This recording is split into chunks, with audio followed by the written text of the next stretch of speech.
Hey everybody, Brian Lynch here, creator of Hot Wing of Justice, Jokin, Land Cyborg, and a bunch of other fun characters.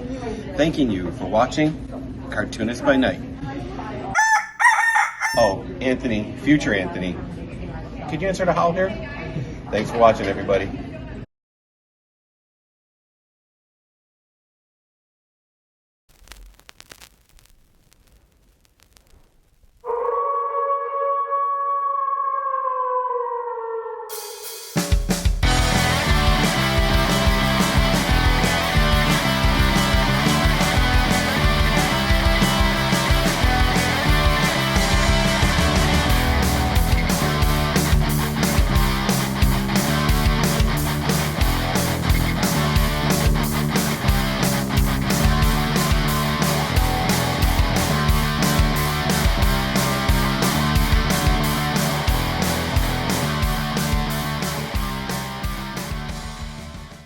Welcome to Cartoonist by Night. I am Anthony Laatsch. I am joined here with Matt Rodgers, D.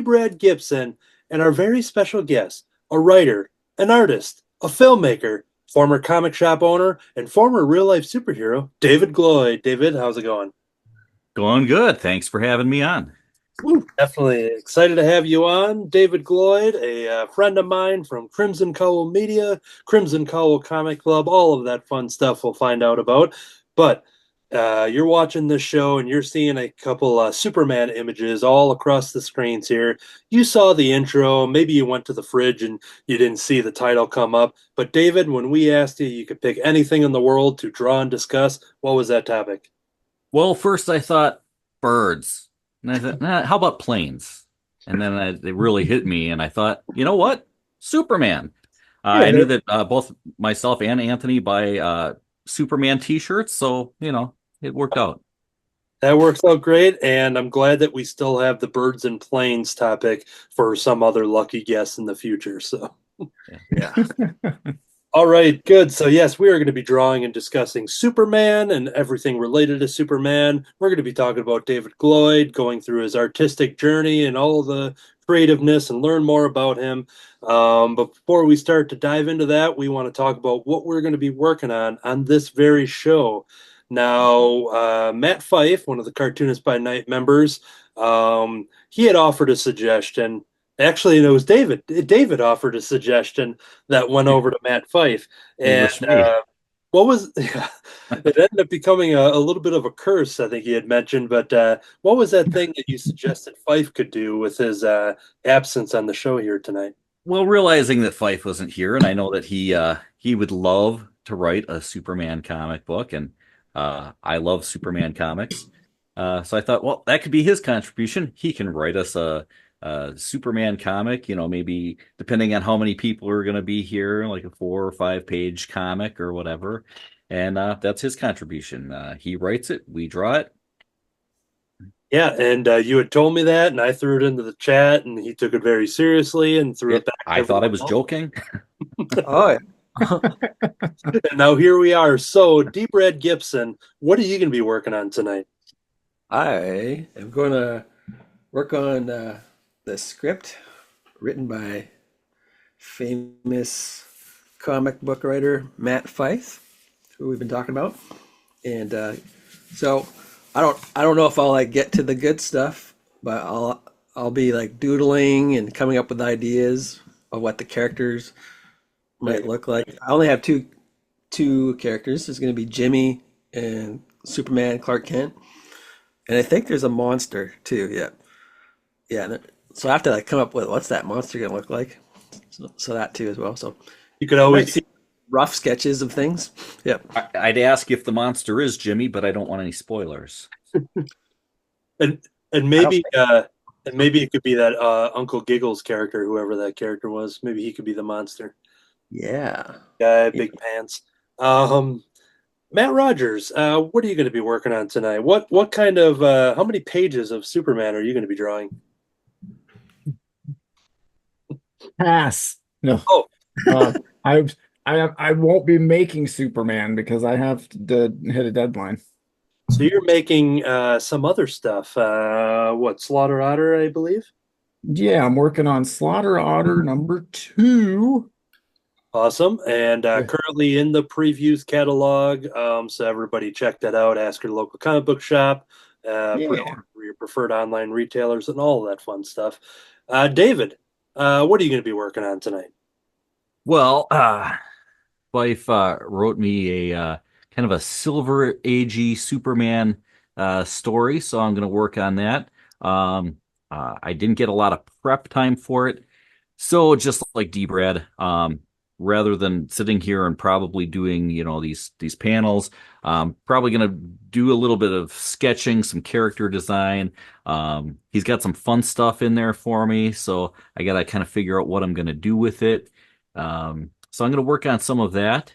Um, some of my art and comics that I've done before, sometimes I'll do a character sketch or something like that, and it actually finds its way into the comic. So who knows? Something that I'm doing right here in a design might end up in one of these panels on this page or pages or however it turns out.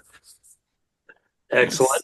And when that topic of Fife writing the scripts, and he was asking everybody, like, all right, how many panels, how many pages, what does everybody want? And I'm like, well, based on with hosting the show and running all the share screen stuff and the questions and everything, and currently drawing a new issue of Res Christopher, I'm like, well, I'm probably more in the mood for like a one panel, kind of like a calendar, joke a day, cartoon a day type of comic strip, a type of Far Side style, if you will. And I pitched him a joke, just being like, oh, maybe something where it's like a break room kitchen at a workplace, and Superman's in the fridge, and then there's a coworker who is just watching him, just going, hey, it was the S stand for snacking, and then I'm like, something like that, and then Fife just goes, well, I don't really write that kind of stuff, but I think you just did. So here's the pencils I laid out for that very scene of Superman in the break room fridge, and then trying to figure out, like, well, I still want Fife to be a part of this, even though he didn't write anything in here. So he's going to be making a little cameo here.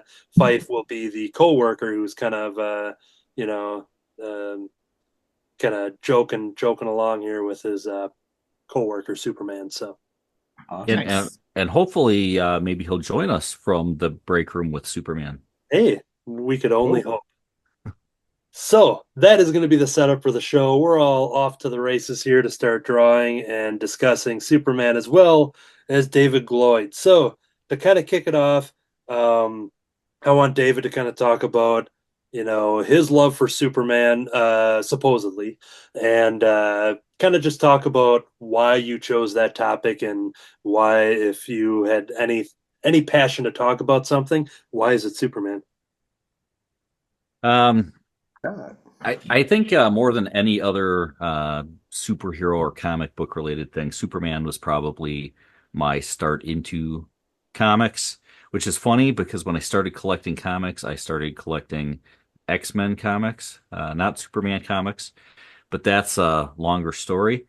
But I kind of grew up watching Superman, movies, the old black and white, TV show and everything. And I just loved Superman growing up. So it's something that's carried over, and to this day, Superman is just my favorite superhero, my favorite comic book character. So I figured if I was going to do this and needed to come up with a topic, I couldn't think of anything that'd be more fitting than Superman. Perfect. Excellent. Yeah, it's one of those things that we talk about on the Crimson Cowl Comic Club whenever we meet somebody new. I always kind of like to know, like, all right, who are your favorite characters and what do you read and stuff, and Superman being a go-to, that whenever, if I have to quickly introduce everybody, our club members, to an interview guest or something like that, I'm just like, all right, Jim loves Batman and I love Silver Surfer. David loves, Superman. It's just kind of like, it's such a natural, reflex to be like, oh yeah, when I think of Superman, sometimes I think of David Gloyd before I think of Clark Kent. Ooh. No better honor exists. Yeah. I'll take Matt Rodgers. Matt Rodgers, what is your association with Superman? I really enjoy Superman. He was my favorite for a long time until I discovered Booster Gold, but they have an entwined history, so it's okay to say that. And I think the best Superman story ever is All-Star Superman Oh yeah, yeah, by Morrison and Frank Quitely, I believe. yeah. Correct. It's super awesome. I think it's probably like I think it's the best primer that exists to get the mood of what I think a Superman story should be is that series. That's actually a good little tangent to go off on that topic with real quick. David, do you have like a go-to Superman story that stands out for you? I don't know if I do. Yeah, Anthony knows how much I love picking favorites. Um, no, I don't. I don't even have a favorite era necessarily. Um, I've read everything from Golden Age through fairly current. I haven't read anything real current. I'll take big breaks in my comic book reading for a while, and then I tend to go back and I'll read and I'll get all caught up. And so a lot of times it's just a love of whatever I'm reading in the moment. Um, but yeah, I'd have a really hard time. Um, I like a lot of like the Dan Jurgens kind of stuff and whatever. I liked what they did with Superman with the Rebirth Superman. Wasn't a fan of a few of the things that came uh, after that, but um, it doesn't change the way that I feel about the character. Anytime there's a story that I don't love or artwork that I don't love, for example, I've never been a fan of John Romita Jr.'s art. It's a style. A lot of people like it. I'm not a fan, but he's done plenty of Superman stuff. And so maybe I skipped that run, or yeah, some of it I read and I enjoyed anyways. Um, but I guess it really doesn't matter. I mean, I'm just kind of in it for the entertainment and the fun of it and the love of the character. Yeah. How Um, dare you have a well thought out opinion? yeah, there can be none of that on this show. I'm going to cut that. Future Anthony, get rid of that. D. Brad, your association with Superman? Uh, yeah, probably. I have like like my first collected comics. They would have been like at the grocery store, and then so if I had a Superman comic, it would be like part of a story, and then I always kind of wonder, well, what's going to happen next? And the earliest one I remember having, it's like this guy. I don't know what his name is. Maybe David knows, but he has brown hair and a mustache, and he has like really short shorts. He's like from some other planet. Uh, Future Anthony will put him up on the screen, but he Bill? looks like he almost looks Oh, like Sean Connery and Zardoz.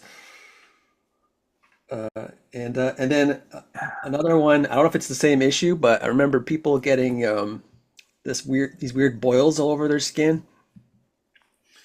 And I read that comic a lot, like over and over again. And I think Flash was a guest star in it. Now that I think about it. And then of course there was Super Friends when I was a kid, and Superman was part of that. And then also after school, I watched the Adventures of Superman Black and White one that David mentioned with George Reeves, and then um, Superman the movie. I didn't see it in the theater when it came out, but I saw it when it first came on television. It was like a big event on TV with extra footage in it. I think it may have been over 2 nights. They showed it. But the first Superman I saw in the theater was Superman 2, and that was pretty awesome. I enjoyed it. Uh, I even saw Superman 3 in the theater, and I thought it was okay. I didn't hate it. Um, but um, my favorite probably Superman. Oh, I did collect Superman when they after the Crisis with Man of Steel miniseries by John Byrne, Oh, and sure. I started collecting, and then I think yeah, I started collecting that for a while, and then I didn't collect it anymore. I was always like either Batman or Teen Titans at the time, and then I tried again collecting it when Superman died and he was coming back with the Reign of the Superman. So I have all those as well. Um, but my favorite Superman is just like my favorite Batman stuff, the animated series that was on in the 90s, the Superman animated series. I really enjoy that. I've been rewatching that lately. And I just started watching the new Superman show. What's that Like one? like The The one that's anime ending one? now. Yeah, CW. yeah. No. Yeah, that one. The live action one. The I'm talking Yeah. about an oh, okay. animated Oh, series. animated. Yeah. I don't know. Like Clark is just starting his job and Jimmy's in it and he and Jimmy are roommates and then Lois is like an intern at the Daily Planet. What's it called? Is it like my life with Superman or something? Something like My, that, yeah. It's like it my looks like life or my anime. adventures with Superman My or Adventures, yeah, something like that, yeah. Yeah. Yeah, they're recording the voices for the third season right now. Oh, okay. Yeah, I thought that was pretty good. Oh, and Justice League, I've been watching that again too. The animated one. yeah. I really like those. I just love watching animation. I've never stopped watching cartoons. So I'm not one of those old guys that says cartoons nowadays suck. They're not like when I was a kid. Because I know what the cartoons when I was a kid aren't actually really that good. How dare you? Yeah. It's more nostalgia. Yeah, I Yeah. picked up that the complete series of Transformers, Yeah. and I'm like, this is gonna be so awesome. And I'm watching like the first episode, and I was just like, oh, this is really rough. But I've been- the theme song makes it worth it. yeah. Yeah. It had a great theme song. Yeah. It's not as good as the movie with the hair metal. Yeah. Transformers. Yeah. Yeah. I've been rewatching the G.I. Joe animated show on YouTube, and I think it's better than I remembered it being. Yeah, it's fantastic. I've been on a big G.I. Joe kick. Oh, yeah. It's research. Whoa. Oh, yeah. Some stuff's gonna be going in some cool directions, but yeah, I always like to show it off because it's so awesome. But I picked up this G.I. Joe compendium. It Yeah. is the first 50 issues of How easy G.I. is it to hold? It's That's not a one. No, it's not. Yeah. Yeah, it's not easy. there's going to be a Superman version of this Batman Beyond compendium that I have. It's all the Batman Beyond comics, and so there's going to be a Superman animated series version of this, and it's nice to hold in your hand. It's not too thick at all. It's like a good feel. They probably should have done like the first 25 issues. Yeah.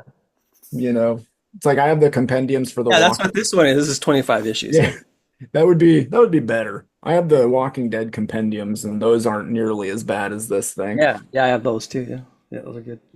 Whew. I have all of them except for number 4. Oh, I forgot to show this. One of my earliest Superman and Spider-Man team up Wow. Mm. in giant form Oh, yeah. comics. I've got that. You got that one? Yeah, yeah. And then the other one was a reprint giant one of Superman #1. Oh, cool. Yeah. And when I look at the art of these old Superman, it's good because sometimes some of that's like it's loose and dynamic. Like some of the old stuff that are the Bob Kane early Batman stuff is pretty stiff. Yeah. And then until he got other artists to draw for him, and then it got looser. But yeah, but these guys were good right at the start. Yeah, and I haven't read so that's what is it? I think it's Action Comics #1 Yeah. had to be like edited like crazy because it was originally pitched as a comic strip.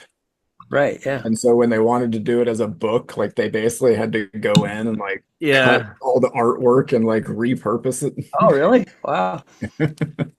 It's like, geez, imagine. I didn't. What are you holding up there? Yeah, so I didn't actually have this set aside, but I'm next to my vinyl record collection, which Oh, I perfect. store my book and record set. I forgot where, I don't know if these are just passed down to me through the years or garage sales or whatever, but this is a giant, vinyl record and comic book story here. So I Oh, assume I assume it's a live reading of it or like a recorded reading of it of the comic book, I would assume.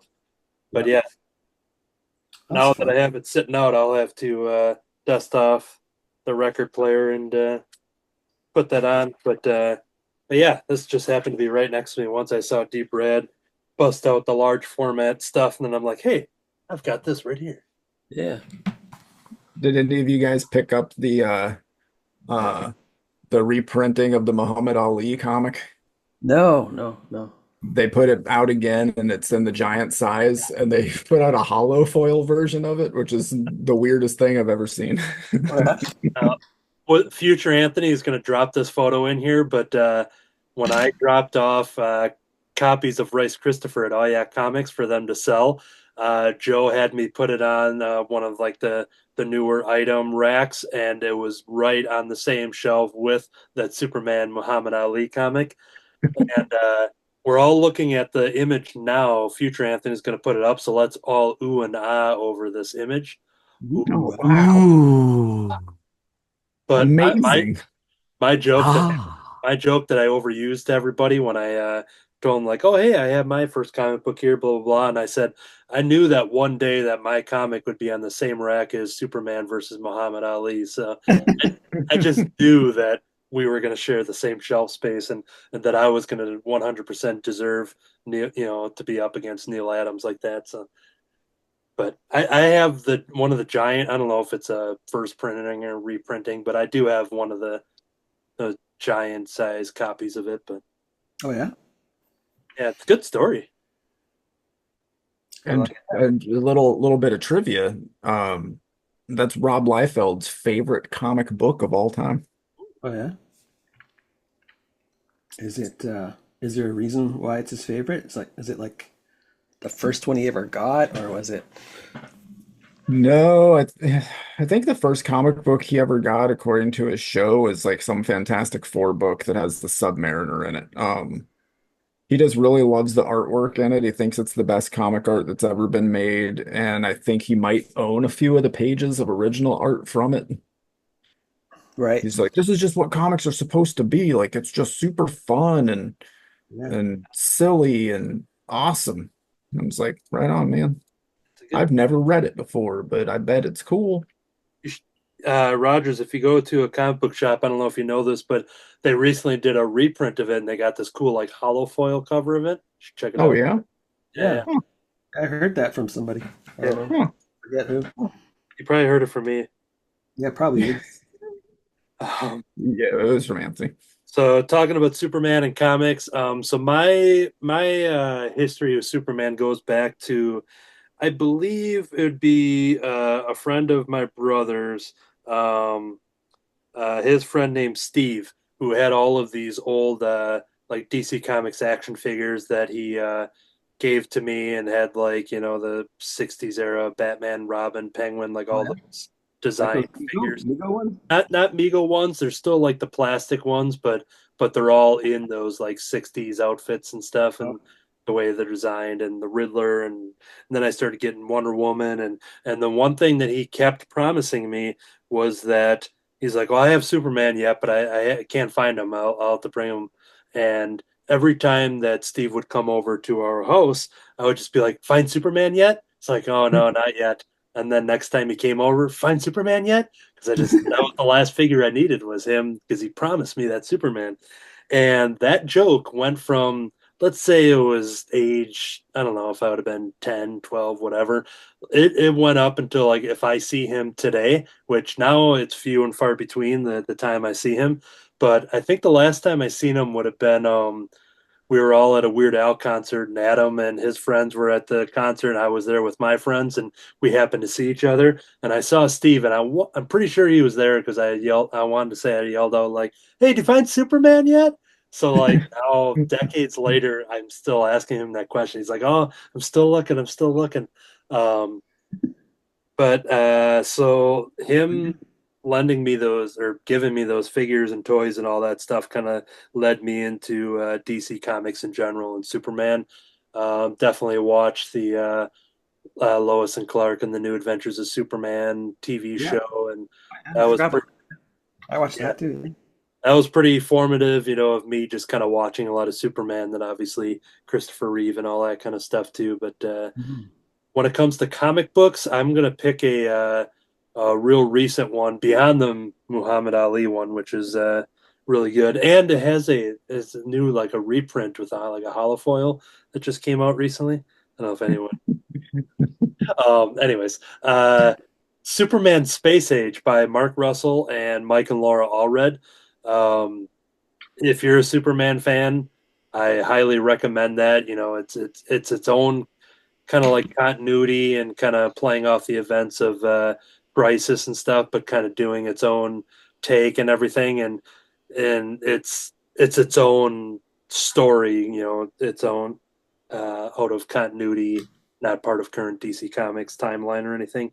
Um, it's a look through Superman throughout the decades, and you see the All Reds drawing just the eras of pop culture and stuff like that. And we've reviewed it on Crimson Cowl Comic Club. They're doing Batman Dark Age right now, which they're doing that same kind of idea, but doing it with the Batman character. And crossing the fingers, they do Wonder Woman one next. But yeah, Superman Space Age. It's three oversized single issues, but there's I was going to say a delicious hardcover. Yeah, I'm going to go with it. It's a delicious hardcover. There's a delicious hardcover that's out there for it too. So Yummy. I really like The World's Finest drawn by Steve Rude. great cover. Yeah, it's like all painted. It's awesome. I like it. Like a lot. Look at it. Look at it. It's hard to go wrong with a Superman and Batman team up. I know. Yeah. Yeah. It's true. So I'm going to queue up some answers because I asked our peanut gallery about some Superman stuff. So as I find those photos, ooh, I got one more thing, Anthony. nice. I can't believe I forgot this one. This is one of the oldest comics I've had since I was a little kid. 30 cents. Wow. Wow. How Cost- old are you? Another world's finest. Yeah. And this is for a while, World's Finest starred the sons of Superman and Batman, the Super Sons. And so this is one of the first memories I have of Superman is this comic here. So, who is the mom of Batman's son? I would have to, I'm not sure. I'd have to open this up and reread it. I'm not sure. Now, see, one that I really like is Superman Batman Generations. Yeah. That was a good one. It's also great if you're a fan of the different time periods because it happens over the years. They age in like real time, but it does like these 10-year chunks. So each story, is like 10 years after the one before it. And so you show you get to see how not just Superman and Batman change and their supporting characters, but you get a lot of the other DC characters as well, and how that changes. So while Superman and Batman are the focus, you get a lot of those other characters through that too. You see the different generations of the Flash and Green Lantern, and how you go from the Justice Society to Justice League, and then it kind of keeps going and goes into the future. But yeah, I always thought that was really well done. It was a good concept, and is well done. And And Do you remember they get who a little drew- carried away with the second one wasn't bad. The third one, by then they were getting kind of carried away, like, Oh, thousands of years and stuff oh, like that. But yeah. and for some reason, it's really hard to find the third one, Superman, Batman Generations So 3. was there three? Yeah, Three there's in there's total. been three of them. Okay. And who drew it? Because I seem to have a memory of it. Um, Picture in my head, but I don't know if it's a did correct John picture. Byrne do the Yeah, that's it. art on the? Yeah, So that's the picture I have in my head. yeah, but that was a really good one, entertaining. Um, Heck yeah. Smallville's fun. Smallville, yeah. I got super into Smallville. Me and Fife were like obsessed with Smallville. Oh yeah. It was awesome. We are like, they need to do more of this kind of stuff. And then like everybody got angry towards the end because it kind of just turned into a big fan service show. But me and Fife were just like, oh my gosh, they put Hawkman in here. This is amazing. Like, well, we're fans. We want to be serviced.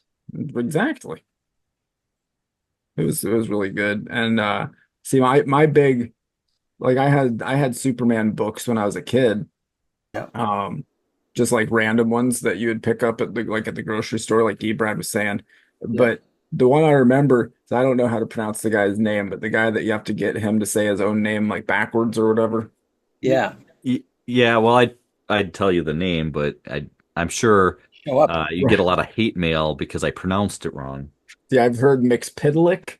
There he I've is. heard Mixelplix. I I've heard a think bunch- I always said Mixelplick, but then I heard so many other things that I find myself saying it different ways from time to time. Just yeah. say Pixie. It's like sometimes I say pecan and sometimes I say pecan. That's right. Ooh. Sometimes I Nice. say potato, and other times I say tomato. Whoa. Whoops. But yeah, I had a book with him in it, and it was weird because it was just like Superman and him floating above Metropolis, and I remember there being a giant typewriter in it, and then I remember him making Superman really fat, and then he made Superman really old. But my big for introduction to comics in general was like I got in when 52 was the new thing, Okay, yeah. and he was like one of the main guys in that because the Trinity played in really big. Right. Are you talking about the 52-week one, right? Yeah, Yeah. Yeah. Okay. Yeah. yeah, that was fun. Yeah. And then Superman. Yeah, Superman. I think I might have like an issue of Action Comics from when they did their big reboot when they went back to #1, Oh yeah. and I was like, he's wearing a t-shirt. Yeah, and jeans. Yeah, this is really weird. I didn't enjoy it very much, mostly because I was a huge Booster Gold fan because he was amazing in 52, and after 52, like they were doing all this cool stuff with him, like having him travel through time, and he was like retconning the DCU, like Yeah. in a book, which is the perfect use for the character. And then they came out with the new 52, and they made Booster Gold into like the most boring character in the world. I was just kind of like, I think I'm done with comics. Just give me weird stuff, please. Yeah, Well, I've weird done that stuff? same thing. They make these big Oh. changes, and then I'm like, yeah, I'm done with it. But again, then I tend to go back after a while, and then I'll catch up, and I'm like, okay, that wasn't as bad as I thought it was going to be. Yeah. I just needed some time. Yeah, you just need a break. A temporary break, right? Yeah. Yeah, exactly. That's how Sometimes that's I'm into I got the absolute Batman, and that thing is whew, it's probably the best Batman comic I've ever read.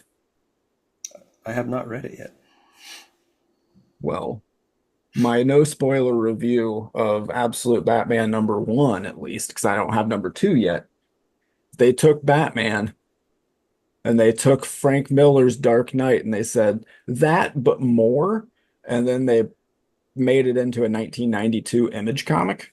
Oh, okay. Yeah. So it is like Everything's super three. over the top and big. It's awesome. It's so good. All right, we're going to check in on some drawings here real quick.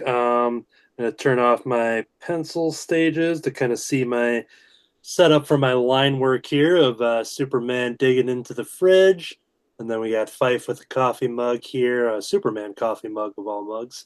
But yeah, so trying to go real thin lines. Normally I kind of like those, a thicker line for inking and such, but trying to kind of fit the model of a cartooning style and trying to draw a little thinner, and we'll see how that turns out. And there's still room to thicken up the lines if I don't like it. D Bread, checking out your screen here.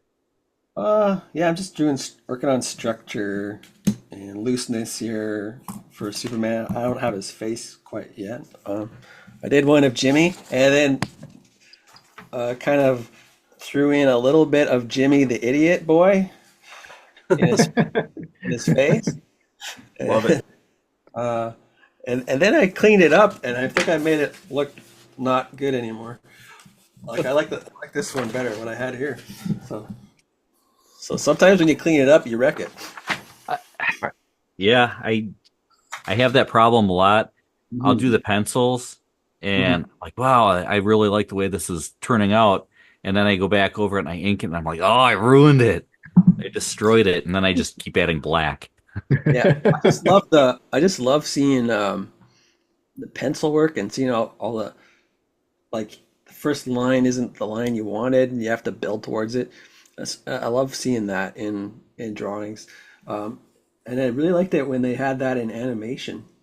That was kind of the cool thing about that animation from 60s and 70s. Instead of inking, they like Xeroxed the pencil drawings, and so you can, like, if you watch like old, like I think from 101 Dalmatians. That's what I was gonna say. 101 Dalmatians was super Robin sketchy. Hood and the Rescuers, and the ones from the 80s too, probably up until Little Mermaid when they started doing the digital inking. You could see all those pencil lines. And you can really see those pencil lines in one thing I do like about the cartoons when I was a kid is you can see the pencil lines in the animation, even though they don't move that much, but you can see that, especially in the ones made by Freeling and DePatie. They did Pink Panther and some of the other ones. Pink Panther gets annoying because you just play the same music over and over again, but I do like the drawing styles in the Aardvark guy and the Inspector, and they had some other series too that they did it was just fun seeing the pencil lines. So I wish. Sometimes they'll make comics where they keep the pencil lines in it too. I do that Yeah. in a lot of my work too. Yeah. Okay. Go check that out. You can see a lot of them, and I just kind of work them in. And Yeah. some of them I'll erase beforehand, but then because I do I like to do my drawing on physical media, and then I scan it in, Yeah. and then there's certain things that I'll tweak and edit a little bit digitally, but usually once it's drawn, that's done, and then I'll do like the coloring and everything. But when I put it in, a lot of times I will not get rid of the pencil lines. I won't erase them. I'll leave them in, and then it becomes part of my art. Yeah. See, my pencil stuff is in blue and red. Yeah. I do blue, and then my shading I'll do in red so that I know where to put the shade lines when I'm doing my color work. Yeah. So I don't have that option. And if you add some yellow, then you're working with primary colors, and you're practically doing Superman drawings with us. That's true. I need to get a yellow pencil. Yeah, I've got one. Okay. You know my address. Just mail it to me. I'll send it. So reaching out to our fans, and one of our biggest fans, Troy Dungera, Tunes by Troy, for comic Superman stuff, he said Superman for all seasons, which is a Loeb and Sale, I believe, correct? Yeah. Can't believe we missed that one. Jeez. Yeah. So I'm glad that he had mentioned that one, because it definitely deserves to be mentioned. And then let's see here. I'm going to go to the Instagram. We got a couple replies. Sometimes I forget to read some of these because we're just so into what we're talking about. So I am making sure I cover that now once I find those images. I'm still learning how my phone updated and puts my photos in different spots. And okay, here we go. Ah, yes, Eric Wolfgang also said Superman for all seasons. Ooh. And now props to Eric Marshall for always mentioning something that I'm not familiar with. I think he had a crazy Batman. I don't know if it was like a Batman Dracula or something when he mentioned the last time or something crazy. But he mentions Superman Tarzan. Anyone know what that is? Yeah, I have that. Yeah. Of course, the grad has that. I forgot I had it though. But yeah, every time he says something, I'm just like, he's pulling our chain over here. I don't know what he's talking about. And yeah, it's probably behind. But like a one-shot issue. Or... What would happen if Superman crash landed in the jungle? It was like Superman and Tarzan switch places, I think. If that's the same, unless that's a different one. It came out in the early 2000s. Well, that reminds me of an awesome, I believe it's Marv Wolfman and George Perez of their Superman Silver Surfer one-issue crossover. Oh, yeah. Both of them, they're in their own spaces and everything, and they switch places, and now suddenly Silver Surfer's flying around Metropolis and Superman's, up in space in the Marvel cosmos and stuff. And a friend of mine, Jerry, was able to get my copy of that signed by George Perez.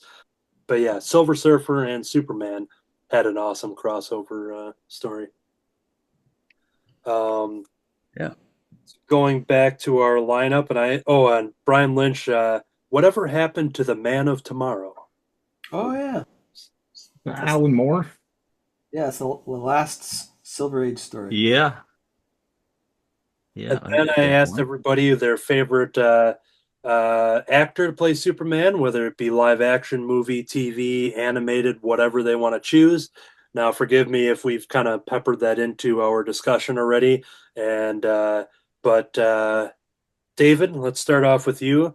Your favorite, or maybe it doesn't have to be the top favorite, but one that you really enjoyed for playing the character of Superman, whether it's live action. I'm gonna go with Chris.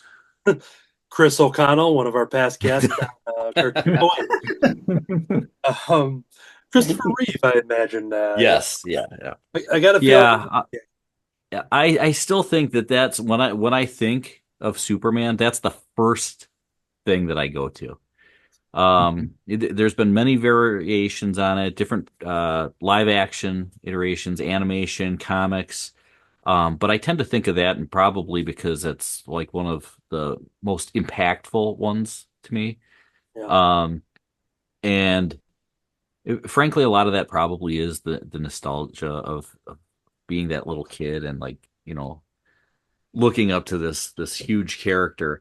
But it's I don't know. There's something about the way that he played that part that is the standout Superman to me. It's the Superman that every other Superman gets measured against. Gold Yeah. standard. Yeah, It's like, not often that a person that portrays a character becomes the blueprint for the design of that character. And when Christopher Reeve played Superman, they made Superman look like Christopher Reeve. Yeah. They really did when Gary Frank drew him. He looked exactly like Christopher Reeve. And Yeah. Swan, a lot of Swan stuff reminds me of Christopher Reeve.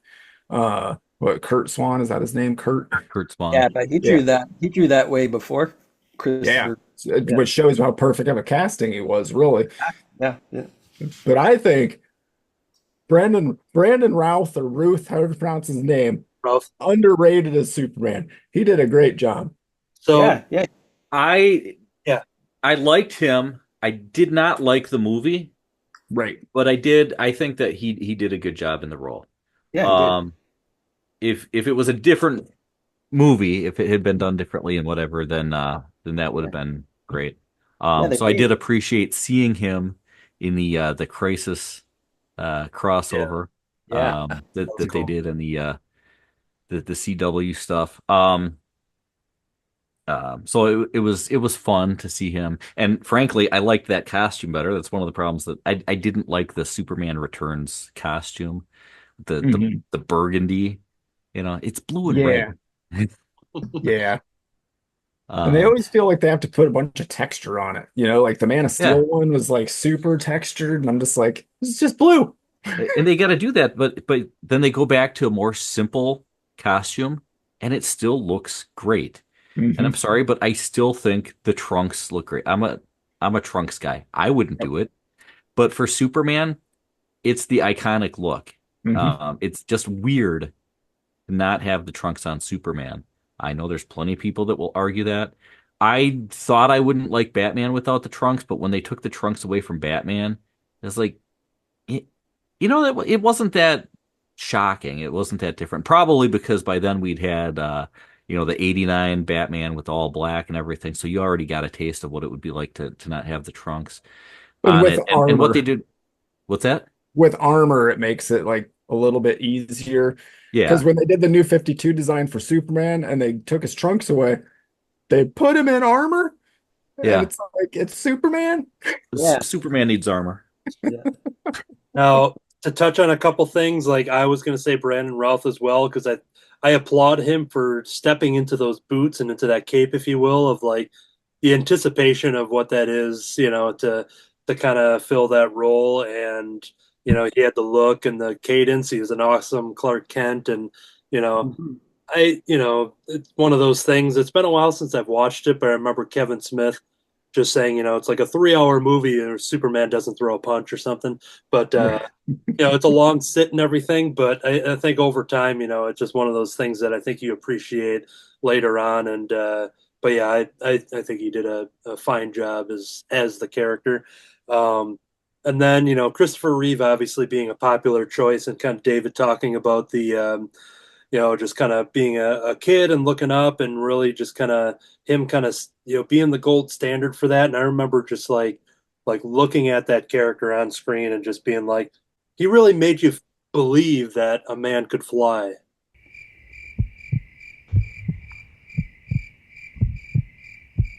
You really make us believe that a man could fly. You really make us believe that a man could fly.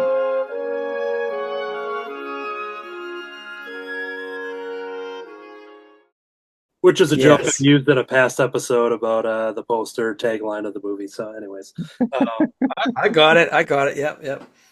I'll put in laughter and stuff later. I thought Anthony just came up with that. That sounded great. The great thing Yeah, is where I were don't you back remember. I'm trying to remember if that was on a Crimson show or on a Cartoonist show, so I don't recall which. But I've said that before. Anyways, I want to make sure we get everybody covered. So D. Brad Gibson, favorite actor, Superman, whether it's voice or live action, whatever. Well, yeah. Christopher Reeve and um, Timothy Daly? I don't think I hated anybody else. Everybody else was good. Everybody kind of played him. Henry Cavill, I thought he was good, but he's he just kind of made him sad Superman, and so it's too bad that they didn't give him a chance to become the Superman that he wanted to be. But I'm looking forward to the new Superman coming Yeah. out. David Trunks have returned. is it David Cornsweet, I think his name is. Corn Yeah. sweat. Yeah, Corn yeah, corn Sweat. sweat. Yeah. Which it probably fits with the Smallville and the cornfields and all that kind of stuff. It Yeah. seems like an appropriate name, but Yeah. I'm very very excited for what we've been teased with, and Crypto's involvement, and just being a fan of James Gunn and everything, I'm very, very excited to get more Superman. And It's just a weird choice to bring like Bitcoin into the Superman universe. What? He said crypto. oh, Oh. I was thinking too. I'm just like, what headline did I? What headline did I miss? Man. And I missed I forget if we got a solid answer from Rodgers or not on actor. It's like it's one of those things where it's like you're really asking people what their second favorite is because the first one by default is Christopher Reeve. Sure. Like it has to be. I don't even want to meet the person who watches all the Superman movies and is like, Chris Reeves was okay. You know what I mean? Like, because he's so. I don't know. But yeah, it's him. no Dean Cain. Right. Tom Welling did a great job, even though he technically wasn't really Superman. Yeah, he would have been. Put him in those tights. I always No flights, no tights. I've never understood. They always set up these shows where why don't they do a movie for the finale? Yeah. You know what I mean? Nice. Like they could have done an hour and a half long movie that shows him make the transition to be Superman, and that's the end of the show. And if the movie does really well, you have your new Superman for a movie franchise. Yeah. Right. Yeah. And I just don't understand why they've never done that. Yeah. But yeah, he was great. I liked that Crypto movie that was animated, and The Super Pets one. Yeah. So like the recent one, Yeah, that one, yeah. That was So I fun. hope that Crypto is more than a cameo in this new one. I think I've said this in a past one or past discussions, but like knowing James Gunn, and his love for animals and dogs and cats and just like he just loves animals in general, and I have a feeling it'll be decent enough, but the only thing that makes me think it will be a cameo size is that the Supergirl Woman of Tomorrow movie that they're going to be filming, that story is based off of the Tom King and the is it Bilquis Evely? Trying to remember her name, for the artist, and Supergirl and Crypto are it's a team up story basically. So I'm not that anything has to be adapted perfectly, but I have a feeling that we're probably going to get more Crypto in that one, but who knows? Okay. Maybe I'm completely wrong too. So, but I think it's a good sign that they put him on the poster. Oh, did they? Yeah, like the that's right. teaser image thing they've been putting out is Superman and Crypto sitting on the moon. Oh, Yeah. Yeah, that's right. Yeah. Yeah, So- I hope we get a lot of Crypto. Yeah, but and let's see here. Going back on our responses, Troy Dungera had mentioned really liking Henry Cavill. Yep. Then we have, I'm trying to get back to my list here. We have a Christopher Reeve mention from Brian Lynch. And then here's one that nobody has said before, and I had to look it up because I just thought it was Eric Wolfgang being a trickster on us, joking around with us. But he goes, Mark Harmon. And Oh, apparently when was Mark Mark Harmon Harmon did like Superman? an animated voice in one of the Justice League things or something. Huh. But it was one of those where I'm just like, I've heard the name Mark Harmon, and I just thought, I'm like, he hosts like a reality show or like a something this or that. Oh, he's Hey man, NCIS. you show Summer School some respect, bud. And NCIS he started on for like 20 years. I don't know anything about that, so Yeah, I've never seen an episode, but I know him though. But isn't there like somebody like what's that shark show or something? Isn't there like another name that sounds like Mark Harmon? Yeah, Dark Mark Carmen. Summers. Mark Summers, yeah, Double Dare. Oh, Good Eats. Oh, wait, that's not him. What show did he have on Food Network? I don't know. Mark Summers, I mean.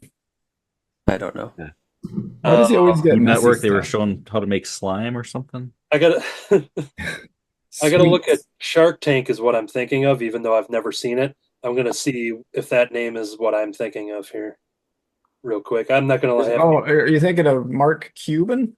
Mark Cuban. Yeah, that's what I'm thinking of. The owner of the Dallas Mavericks? Sure. So when I read Mark Harmon, my mind went to Mark Cuban. I'm just like, all right, Wolfgang, you're just being a little trickster. And then I had to look up being like, oh, this is a guy that's done a bunch of stuff with that. Anyways, Yeah, and the animated series voice actor, I believe, is Tim Daly Yeah, from Yeah. Wings. yeah. oh, And he And, does he- a pretty good job. And then he wasn't available for the Justice League cartoons, and so they got someone that sounded like him, George Newburn or something. Huh. They have similar voices.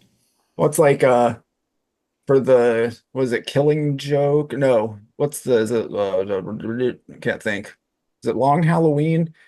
They did a new animated Batman movie, Yeah. and it was based on one of those. And I think they got Jensen Ackles to do the voice of Batman, yeah. Yeah. and he did a really good job. Yeah. Well, the guy who does Batman on the, that new animated one, he sounded pretty close to Kevin Conroy, don't you think? Yeah, I've seen like 3 episodes of that, and it's really good. Yeah, it's good. You know what It's else? funny what a difference there is between Superman and Batman when you ask favorite, portrayal of them. Because everybody's like Christopher Reeve's Superman, but you get so many different Batman answers to that. And Yeah. some people, where we had, an animated one or whatever. There's a lot of people that will just say Kevin Conroy, he's Batman, Yeah. Yeah. So it is funny what a difference there is. Just That's talking about actors and voice actors. Yeah. Yeah, I mean, there a lot of people are wrong, but yeah. Now, And that's not wrong. one thing I want to do here, looking at the episode, like all the episodes we've done, I think there's maybe like 30 episodes we've done here on Cartoonist by Night. We've done a decent handful while we've been on the air here.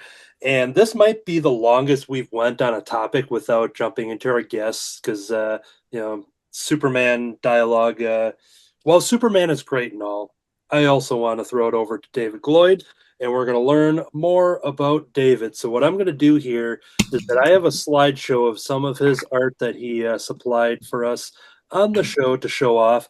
And as we take a look at the art, David, if you want to start talking about your artistic journey, let's just because you hold many titles. We mentioned it in the opening with filmmaker and comic shop owner and real life superhero. There's a lot of stuff to dive into this What episode. is this real life superhero? I got to find out about this. You're Yeah, a superhero? we're gonna get some of that information, but as I How much time do we have? I told David before this recording, just being like, I think we're gonna need a couple episodes of David, just because, like, I know him so well, but there's so much ground to cover. He's not just a singular entity, just an artist or something. But we're gonna concentrate on the art front right now as I show those images. So if you can kind of not talk about the images I show, but talk about where art entered your life and where it brings you today. I mean, art in general, I've enjoyed from an early age, but I think probably sometime in high school, I started doing art that people were interested in. I do pictures and stuff like that, and people would actually offer to buy them, and I was like, wow, I think it's crap, um, but I've heard from a few people on here, that most artists feel that way about their work. They're like, this isn't good. And Mhm. Mhm. but then I did it. I felt like, okay, maybe I could be good at this, and I wanted to be good at it, but I didn't really concentrate on that because there are so many other things that I was interested in, filmmaking and just like a lot of different things. Um, so when I got into comics, I would slowly start, trying to draw some of my favorite characters and whatever, and I'd keep working on it. And I thought, well, you know, that's not great. It's not. I was never drawing the stuff the way that was like my favorite art for a comic book. Like going into this, I thought, I thought about picking Superman as a topic, but I've never been great at drawing Superman. So I just kind of started having fun with drawing and developed my own style for things. Mhm. And so I've kind of learned that it's better for me to do that and enjoy the art than to try to draw it somebody else's way and maybe feel like it's more of a work or a chore to do it. Um, so yeah, I just started just doing it and having fun with it. Like a lot of people, they love the nice clean lines, and I love that kind of style. But my work it's messy. There's a lot, little scribbles and things like that. But that's the way I enjoy doing it. So um, I think that can be good though, to have these different styles. Otherwise, everybody's stuff starts looking the same. I like sketchy. Yeah, everything we've been seeing here kind of shows off what David was talking about.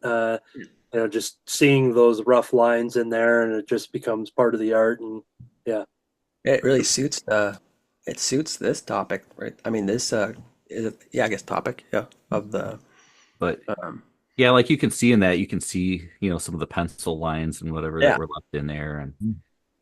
um, I I think I think it usually adds to it. If I feel like it's taking away from it, then I take it out, Mhm. but I try to use it. now if we go all the way back to our Teenage Mutant Ninja Turtles episode, that was early on in Cartoonist by Night, and we were showing off some fan art, and David had sent the Turtles portion of that in. Now I forget. Do you remember if that was something you had already drawn, or did you draw that because you knew that was our topic? You later added Splinter and Shredder in there, but I actually don't remember for sure. Um, it's possible that it was just coincidental that I was drawing it at that same time. Or it might be that you mentioned something and then I decided to draw them. No, actually, I will say it was separate. I was drawing it on my own because I was trying to draw some things that I hadn't really drawn, and I think I was reading some Turtles comics, and I thought, I don't really draw the turtles, um, so I did this one, and then I played around with coloring and did a few different versions, and yeah, one of them um, I sent in because you happened to have that topic, and I sent it in as fan art.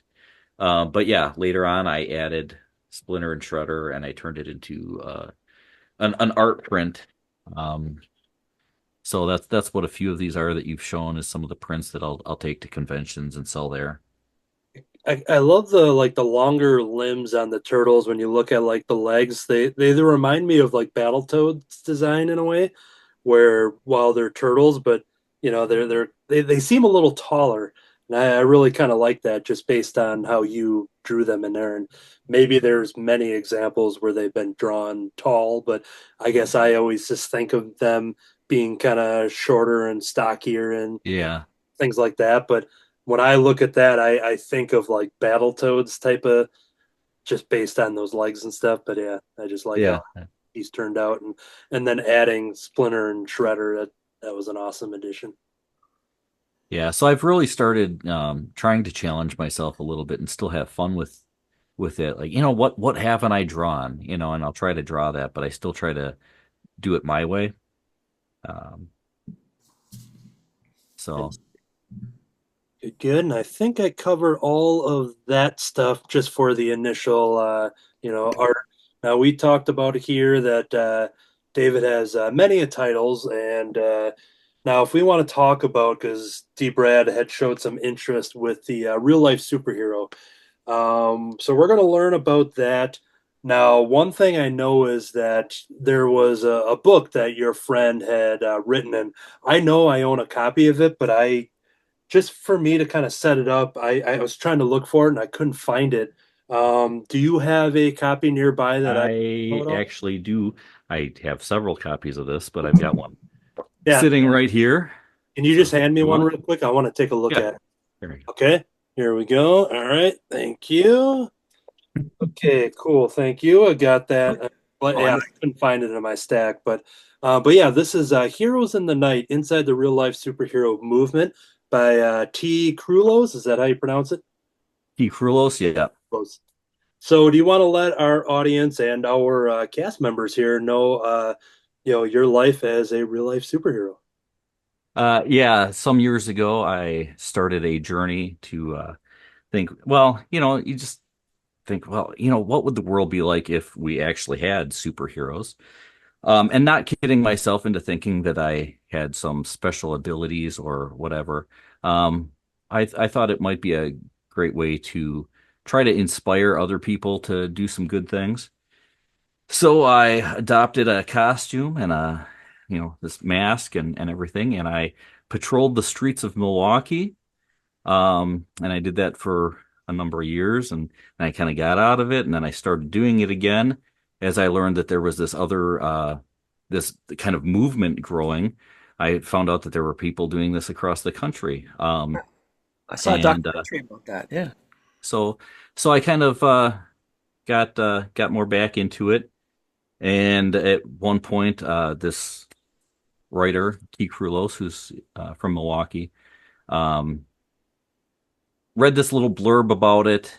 He, um, he thought it was interesting. He was able to track me down, contact me, and interviewed me for an article in Milwaukee Magazine. And then he was just fascinated by it and thought, you know what, this is a book. And he'd never written a book before, but he wanted to. So um, this became his first book. He's since gone on to write others. But the real life superhero movement is really just a bunch of people who come up with their own superhero personas and they go out and do a variety of things. Some are into doing a lot of charitable work. Some of them do, uh, you know, uh, a mix, crime prevention and things like that. Some claim to be straight up vigilantes. There's, I mean, it's hard to say. There's not a lot of evidence to back up some of the claims out there. I think some people just kind of jumped on the bandwagon and wanted their 15 minutes of fame. Um, I looked at it as a way to market good deeds, and it worked. It did inspire other people. There were other people in the state that did it. We enough so that we formed a team called the Challengers, and that eventually broke into two teams of the Challengers. Some that were in the Milwaukee area, and then some on the other side of the state. But I felt it kind of ran its course. I wasn't getting any younger. I had wife and children, and running around in my tights wasn't always the smartest, safest thing to do. So, plus about that time, one of the other real life superheroes that was on my team, we opened a comic book store together, and that took up a lot of time. So I Yeah. transitioned from being a superhero to selling comics of these other superheroes, the fictionalized versions. Um, but but yeah, I mean, it kind of ran its course, and it's not something that I do. I'm not opposed to making an appearance every once in a while or um, whatever, for a good cause. But I also don't feel that it has, the impact that it did when it first came out, as far as people, really putting that thought into people's minds of, hey, I could do this too. And I always, when I would patrol, I would talk to people, and I would really talk to people about the importance of watching out for your neighbors and doing the right things, and um, and I like to think that that it did some good. Yeah, I wasn't out there, busting supervillains and saving the world, but maybe it, was enough to inspire some people to do some good things, and I think that's enough. If we could all do a little bit more of that, then it would be like saving the world. So Yeah. Did you have a name? A name? yes, I was the Watchman. Nothing to do with Watchmen, the graphic novel comic book version. I get asked that a lot. Okay. Also, not related at all to like Jehovah's Witnesses. Asked that a lot. Did it have anything to do with watches? No, I did have somebody try to design an emblem and give it like watch hands and whatever. And I'm like, I don't want to be known for keeping time, and Yeah. plus I'm like chronically late to everything, so I don't think it really would have been all that fitting anyways. Well, that's your secret identity. You're the opposite of what your hero is. So so that is my rendition of the look. There's been others. There's some pictures in the book that that Anthony's got there, including some artistic rendition. And then I thought this was really cool. I just sort of grabbed this quick. I think I know what it is. It was a worldwide phenomenon. I actually had a photographer from France, and I always butcher his name when I try to say it. It's like Pierre-Elie de Pibrac. But he did this, and I made the cover of this book as well. And this this is more pictures. But if I can get to the centerfold here. You like pictures on this show. Yeah. What is it about I like this show? centerfolds. There's a lot of pictures. What did you say? No, but Centerfold. well, here's Ooh. here's one of them. Oh here. wow. Super cool. That's And fantastic. I thought you were going to reach for, But because here's here's the Oh. the actual photo that I was going for. So Oh, that's cool. That's awesome. What I thought you were going to reach for, didn't you make an action figure of yourself? Is that nearby? Is that I've got some of them. The only one I've got nearby is the custom mini mate figure. that's the Crimson Cowl come from? So That is actually so my friend Kurt Schub, who is my business partner for the comic book store, he did this. He was the Crimson Crusader. So we basically took from his name and took the mask from my suit and combined those, and that's how we came up with Crimson Cowl. So we had Crimson Cowl Comics and Collectibles, which after that closed down and we went away. He gave his blessing for me to continue as Crimson Cowl Media, doing comic books and film projects and podcasts and whatever else we happen to do. One of these days, I'm going to do a comic book version of The Watchmen, but we'll see. Then I can keep doing adventures and maybe doing some good things, just in a fictionalized version. Well, that's a great way to segue into why you're here on the show, because how we met was through Crimson Cowl. The short version is that I was at a comedy show in Milwaukee. I was in line with a friend. I was talking about Buffy the Vampire Slayer comic books. There was a lady behind me who I didn't know, and she overheard that I was talking about comic books for Buffy. And she's like, wait, there's Buffy comic books? And I'm like, okay, you're not going to see this comedy show because I'm going to talk for about 3 hours about Buffy comic books. And so I'm talking to this stranger, and we invite them to our table at the comedy show so I can keep talking about Buffy comics, whether she wanted to hear me talk about it or not. And as I was talking about it, she just goes like, "Oh, I have a friend that's opening up a comic shop," and she mentioned the place, and I'm like, "Well, that's really close to me," and I'm like, who is this? I gotta find, I gotta get the information. I'm like, I've been looking for a local comic shop. I had been without one for quite some time and just buying it online and things like that. And so on the way to that comedy show, I had mentioned to my friend saying like, "Oh, I wish I had a local comic shop again." And literally that night, just happened to run into somebody that said, "Oh, I have a friend that's opening one." That friend being Kurt.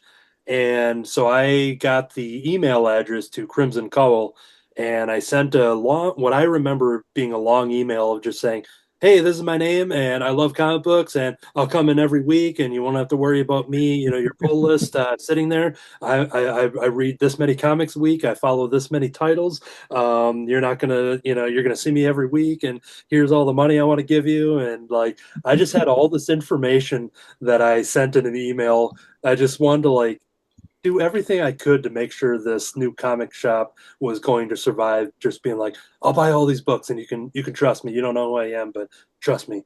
And the It information, is funny to think that the start of our friendship was just this strange guy sitting in my basement for hours. yes. So that's because I want to tell my version of it, and then I want to get David's side of it, because I just love hearing how this friendship began. So during the discussion, being like, "Oh, okay, this is everything. I'm willing to commit to this comic shop without knowing who these people are," and just goes, "Oh yeah, we're gonna have kind of a soft opening thing. We're gonna, open it up in my basement." And when I read that in the email, all of a sudden I like started to slightly regret my super excitement for like everything, just being like, "Oh, it's in your basement." I'm like, okay, well, this is not what I thought it was, a like comic book shop. And now I'm picturing Hey like, all kid, right, want a comic book? yeah. I'm like, all Come right, in my we're gonna be basement. we're gonna be down there, and then as mom's gonna yell down if we want any more milk and cookies, and I'm just thinking of like all these things, just being like, oh, did I go in too deep here with just talking about my availability? But um, not only did I not attend a friend of mine's wedding because it landed on the same day as Crimson's soft opening, but comic books come first, and so I went to this opening here, and that's when I met them, and David's, what I remember was David's pitch was like, "Oh yeah, then on Saturdays we would kind of do like a comic club thing, and people building up clientele, people would come and pick up their books and just talk about comics and whatever. We're going to be open from noon to 5." I show up with a backpack full of food. I buy my comic books, and I'm there from noon to 5. And in my mind, I'm just like, well, noon to 5, I'm going to be there every single Saturday from noon to 5. And I assume David didn't expect me to be there the entire time. And that's when I want to hand it over to David's reaction to the stranger now just kind of camping out on his basement couch. Take it away, David. Yeah, the old Aunt May couch. Looked like somebody's grandma's Yeah. couch in my basement. I was waiting for Um, wheat cakes and everything. So, but yeah, I mean, yeah, starting a comic book store is it's a little expensive. So we started ordering the products in, getting our inventory. But like, how are we going to pay for all this stuff? We got to start it before we find a brick and mortar store. So we decided that we were going to start selling comic books out of my basement, until we got going well enough that we were able to, find a good place and whatever. And that did happen. But for the first few months, yeah, we ran it out of the basement. For legal purposes, I couldn't run a comic book store out of my basement, so it was an online business. But Right. we had a comic book club, and that could meet in person. and people just happened to buy the comics, rather than ordering them online. So we skirted around it. We didn't have to worry too much. I mean, we had a newspaper, put it in there, so it's like everybody knew about this thing out of my basement, anyways. But yeah, we were contacted by Anthony, and I don't know if we even expected you to show up. Really, we're like, oh, okay, maybe. And but yeah, I think he was the first person there on our opening day, first person in, and the last to leave. So yeah, it was Knowing me, that's true. kind Yeah. of not knowing him, it was kind of a weird thing. It's like, what, he's staying here the whole time. What is this? And That's 12 to 5. but but he did, and that was it became every Saturday. He was typically the first one to show up and the last to leave. He really engaged with all of the other customers or club members at the time. The club didn't really start until we got into the brick and mortar and then started a club, where we met and talked comics in the back room. But yeah, the basement days were actually a lot of fun, and there were a lot of things that I liked better about the basement days than about having the actual the brick and mortar over on Barton Avenue. And knowing your background, you are in that very basement. I am. And there's a lot of stuff that's in this basement that is from the comic book store. I got a comic book rack. Actually, I got comic book racks all over the place and display cases and everything else. So yeah, I'm still sitting in my comic book store that just isn't open anymore. Oh, okay. And so when we're talking about the comic club, and at that point, I had a couple podcasts going on, and one of them was a rather recent one that was comic book specific with that friend that I went to that comedy show with. And for comics' sake, I'm sure there's probably still some episodes up on iTunes, an audio only podcast, but David had a little bulletin board there, and I'm like, oh, hey, can I put up an ad? Or he asked me to put up an ad or something. So I was like, oh, that'd be cool if local people could listen to it and everything.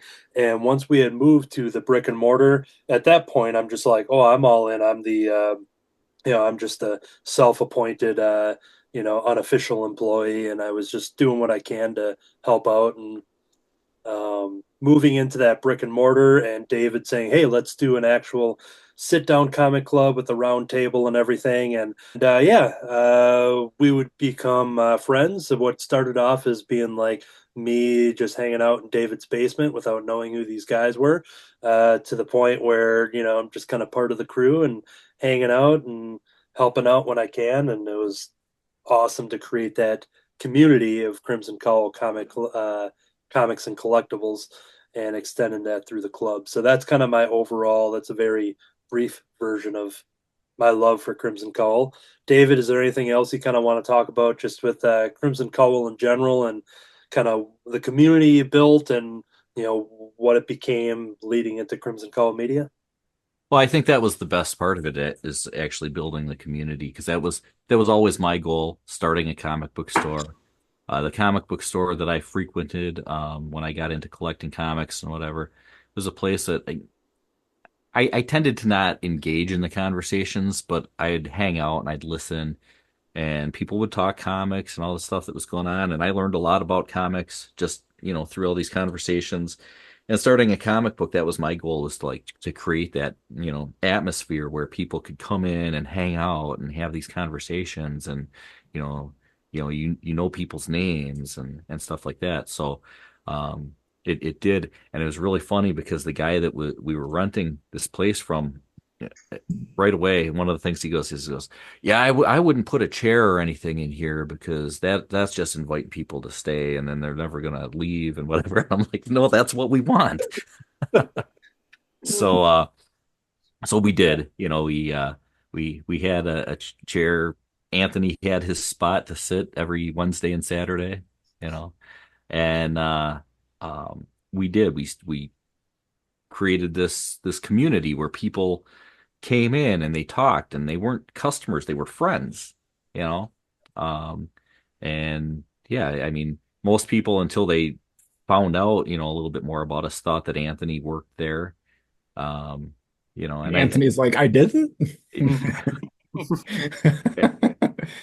he just wanted to do it for fun. I think we made some offers a couple of times. And he's like, And nope, no, and just enjoying what I'm doing. I was there to, I love that community building and the creating kind of what Dave is talking about, kind of creating that experience of just for the love of comic books and trying to build a community within that city that had not had that in quite some time. And our friend Katie from Crimson Cowl Comic Club, she often talks about, her attachment with the comic club and kind of being new to a comic book store and kind of going into past stores and not really feeling welcome in there. And when you're going into a comic book shop and kind of, rather than look at that as an opportunity of like, oh, let's help this person out and, find out what they're liking and, have them fill up their arms with books and everything. And she would talk about the experiences of, just kind of not being paid attention to and feeling that she didn't belong there. And she said that was the opposite when it came walking into Crimson Cowl, and she would join in on the clubs, and we would have our movie hangouts and parties and all that kind of stuff. And and like what David said is that I know David's smirking because he knows Our what. annual Life Day parties. Yeah, Life Day. We would watch the Star Wars Holiday Special. Um, Now, the Star Wars Holiday Special, that started in the basement days because it was that first Christmas.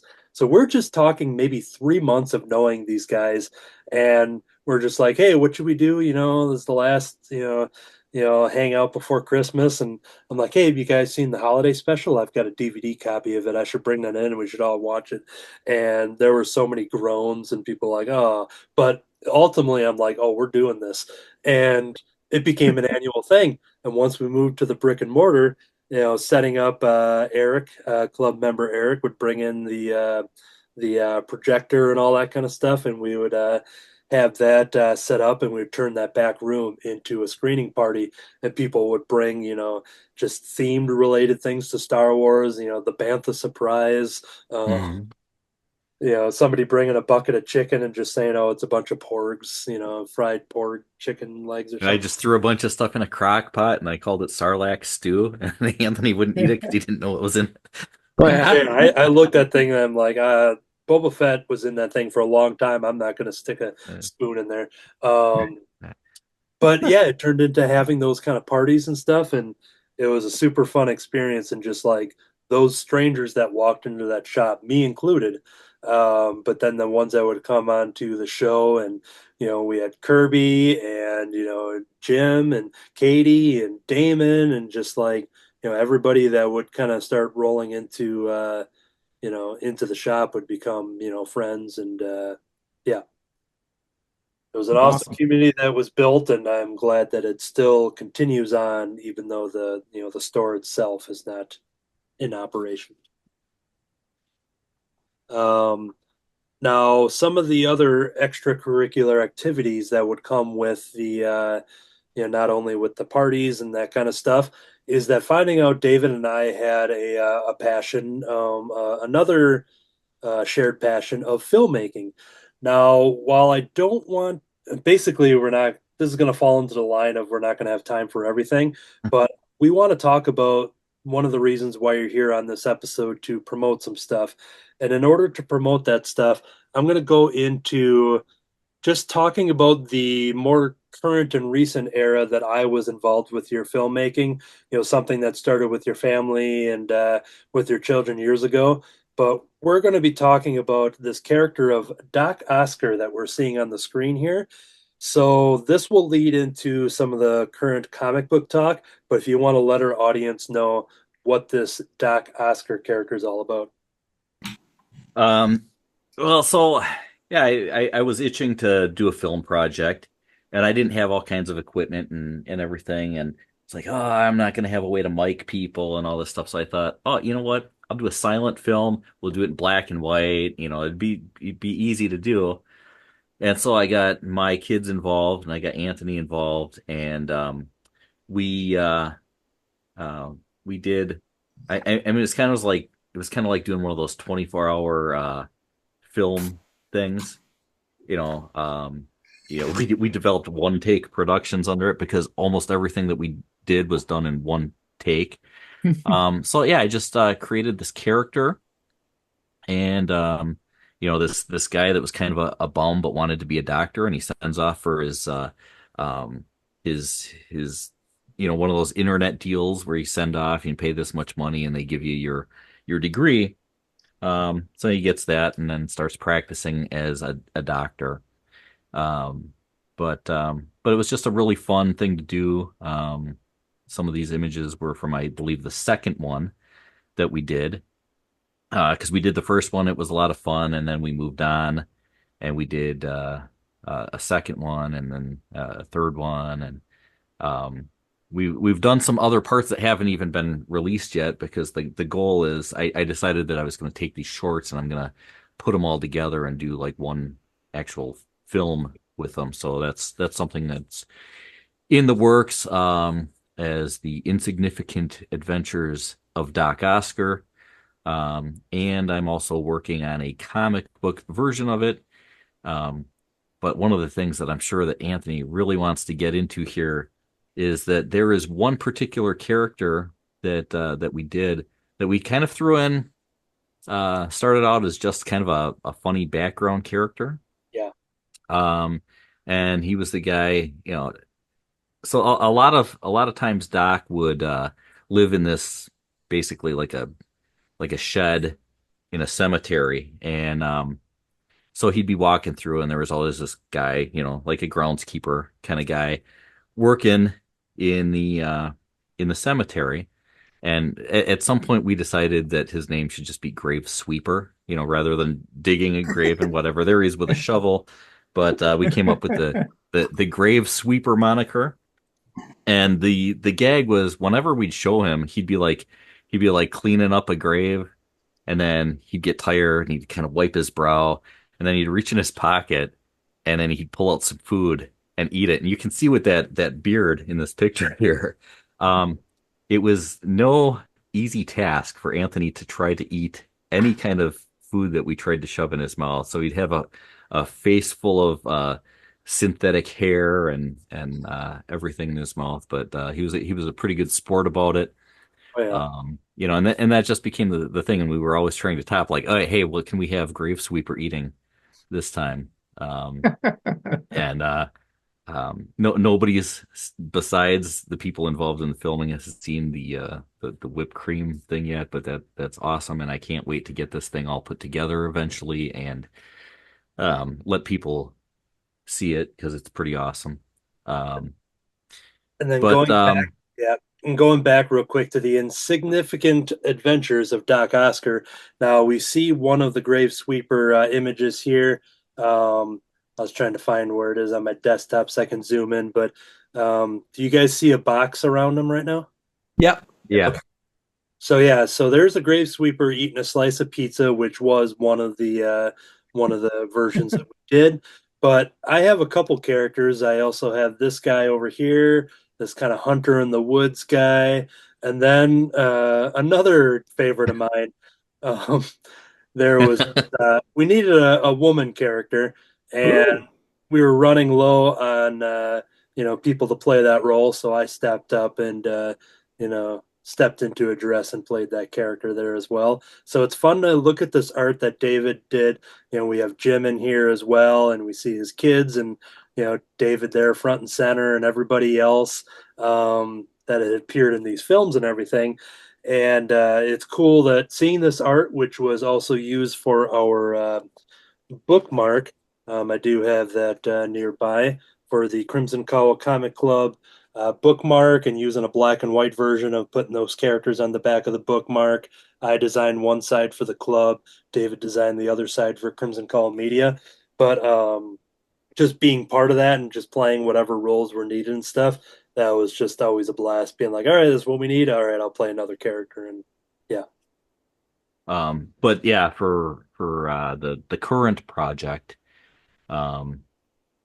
I wanted to do something. I challenged myself to try and do something and get it done for Halloween, and so I decided to take and adapt a story that I did with my both of my sons when they were younger, we we would make films for school projects, and because both of them were homeschooled, um, and so we would do these projects, these film projects, and we did the Three Brothers Grimm as one of them, where we kind of made these styrofoam head puppet skeletons, and we were dancing around in a cemetery and everything, and had this story. But as goofy as this film project was, I thought it was a good story, so I decided to revisit it for a comic book for Halloween.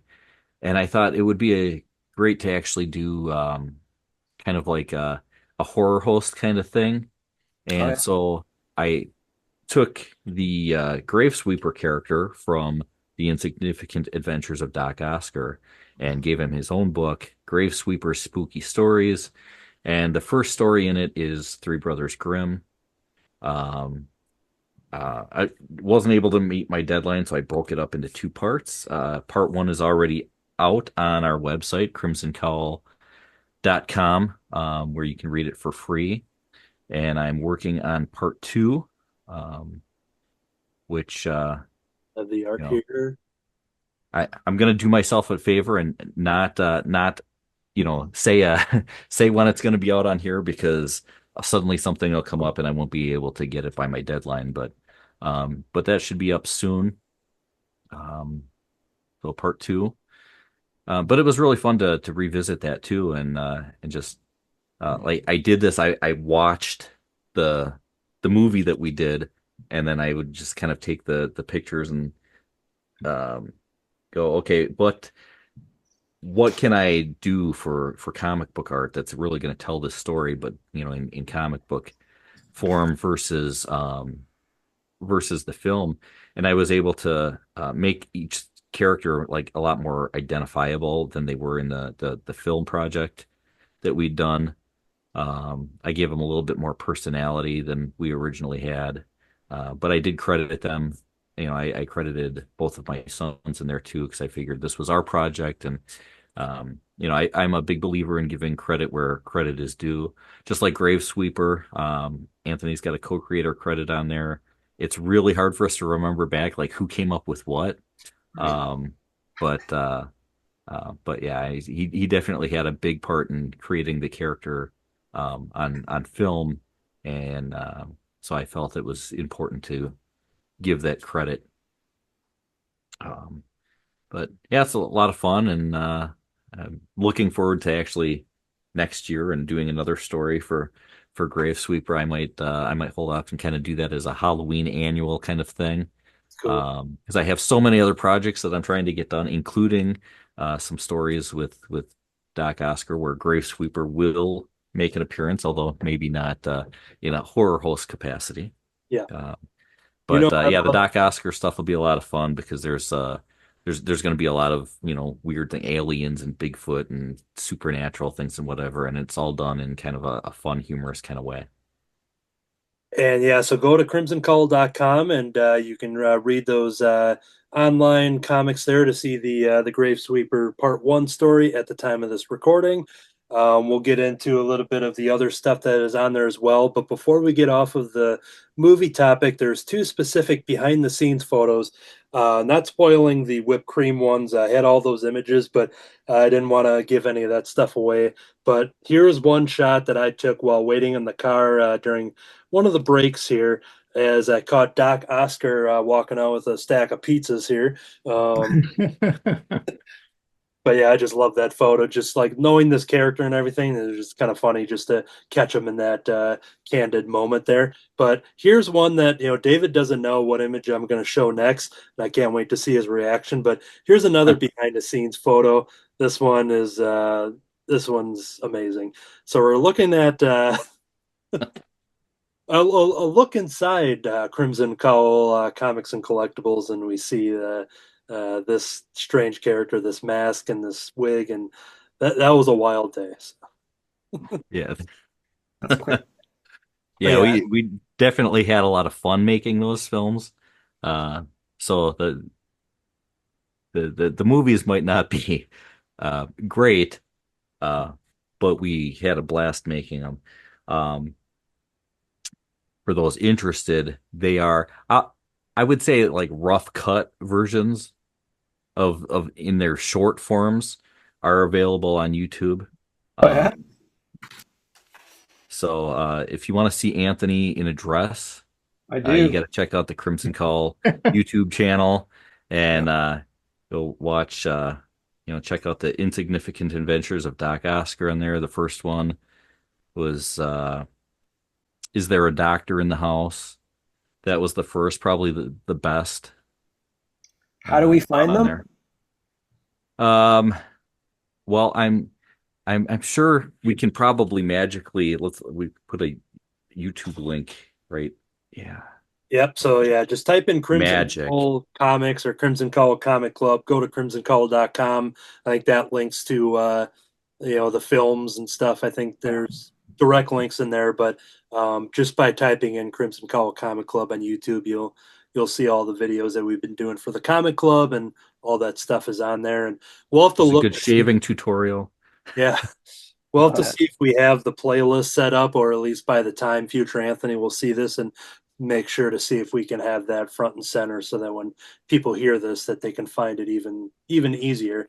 Um, but knowing that this is going to be like a heavy topic of bringing David on, talking about all the stuff and kind of showing off everything that he's worked on, we're only barely scratched the surface of it. But to stay on the comic front of it all, when you go to crimsoncowl.com, you're also going to see other free web comics. Tales from the North, there's a bunch of chapters that are available with stories that are done by David Gloyd as well as his son, David Gloyd II. And there is one comic book that isn't on the website. It's print only. This is their first self-published comic book, Tales from the North, The Dungeon. Maybe you want to give a quick pitch to this and how people can get a copy of it. Okay, so that is going to be my writing and my son's art. Um, uh, Essentially, the whole thing, Tales from the North. My son David, he came up with the idea for an anthology series based on the world built in his role-playing games. He DMs a lot of games, and so he kind of wanted to do something in comic book form for that. So this was created. We've both done some writing. We both, I mean, he's primarily done the art with it. But we decided that we wanted to do an actual printed comic book. So I sat down and came up with a story. I thought, well, if you were doing, say, like a D&D thing, a really common thing for that would be like a dungeon crawl, your typical dungeon crawl. And I thought, well, what would that look like as a comic book story, doing a dungeon crawl? Oh, I like that And character. so, which was a challenge because I've sat in the next room over during many campaigns, but I've never really played that much of it myself. So a lot of times I'd have to like ask him like, and it's kind of the world that he created. So I'm writing the story and I'd have to ask him, and he'd say like, "Oh no, that doesn't exist in my world." But we did this story based on a dungeon crawl. We assembled our cast of characters, and that was part of it because I'm like, oh, D&D, and I'm thinking like, like elves and dwarves and stuff. And he's like, no, I don't have those in my games. So, um, so there was nothing that I wrote that had to be an elf or something like that. So I just made them all humans, and some of them it carries over in their appearance in his art a little bit, but it was fun. So if you're somebody who likes those kind of stories, something that you might find in like a D&D game, fantasy horror kind of thing, then I think this might be right up your alley. Essentially, it's these guys. There's this prophecy. They got to go to this dungeon, and this is going to be their one shot to make it big. Score this treasure that should be unguarded. But anything can happen. So I think it's fun, but it's not for all audiences. Yeah, so go to crimsoncowl.com. You can see a lot of chapters that aren't from the printed issue, that their own stories. You can read them all separately from this. There's no specific order to it. So if you want to get a good look at what's going on, you can read a lot of the stories at the moment on crimsoncowl.com. And then if you want this printed version, which is a brand new story that's only available in print, you can reach out to David. We'll have that social media stuff into the show notes. If you want to let people know where to contact you online, if they would like a copy. The best is you can email, and now I got to think of like all these different things here. You can get a hold of me, shoot me a message through Facebook, Future Anthony, if you want to throw these up there. Um, um, you can email the Crimson Cowl Gmail account.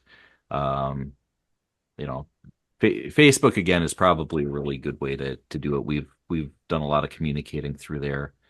Um, yeah, we were trying to sell stuff directly through the website and had some issues getting that all set up and everything. So it's easier to just kind of do it. If you contact us, we'll figure out how to get a copy in your hands. Yeah, and whether that's through David or even if you contact through me and my socials or the Crimson Cowl Comic Club, when you watch those YouTube videos and everything, all you got to do is just, if there's any direct line to contact us, even if it's an Instagram post and you're commenting on a piece of art and saying, hey, I want to get this comic, wherever you see the name pop up, just send over a message, and whether it's myself or David, and we'll get that information together to purchase the physical copy of the Tales from the North, The Dungeon. Yeah, actually, if you flip over to the back cover, I think there might be some helpful information right there, like a website. And That right there. Ah, Ooh.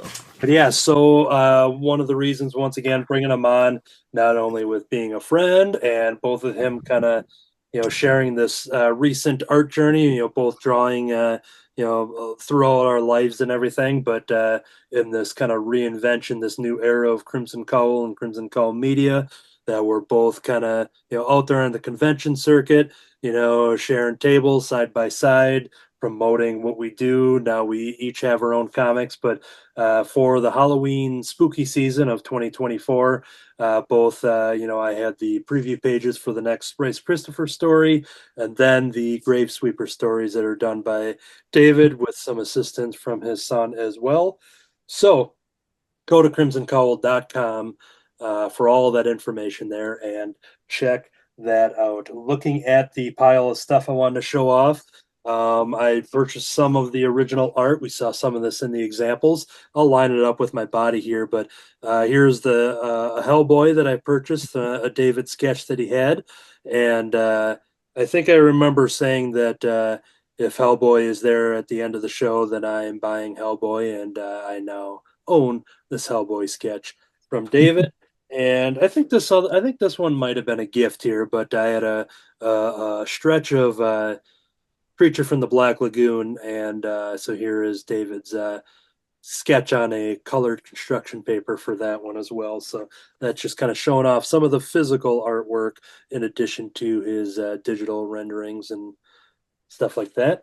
So yeah, I think I covered what I needed to on that front. There's so much to talk about when it comes to bringing David onto the show. There's more to dive into with, the real life superhero stuff. There's more to dive into with Crimson Cowl Media. But the main thing, kind of talking about the current comic projects and the what we're kind of promoting when we're out on the road and on the circuits and stuff like that. So, anything else that you think that you need to throw out there, David? Anything that I maybe had missed? uh, no, that's really about it. I mean, there's always something going on with Crimson Cowl Media. I've got a lot of projects going on, so it takes a lot of time to get them done. So there are definitely some time gaps from one project to another. But yeah, that's about it. Hopefully, people will be interested and check it out. And we're hoping to do some good things, hoping to expand Crimson Cowl Media a little bit. You know, I know Anthony and I have had some discussions about my plans for it. Um, so hopefully there will be some more creators involved with it as well. And we just want to get some good comics out there in the hands of people, both in print, and we'll continue to do the free accessible web comics as well. Cool, cool. And then Awesome. talk about the Crimson Cowl Comic Club. If people, I mention it, in the episodes as we talk here on the show. But ultimately, the pitch is, it's a group of friends that meet up on Zoom, and it's every time we record an episode, we have club discussion books that we all are reading the titles. We have weekly reviews where everybody brings, their taste in comic books of what they've been reading, whether it's new, whether it's old. We do a news segment in which we go through the previews catalogs and kind of talking about what we're excited for. It's coming out in the future. We have creator interview episodes. We bring in people that either, we're fans of, people I've met out on the convention circuit, and invite onto the show. I've had a couple people reach out to us and just being like, hey, I have a project I'm promoting and we'll check it out.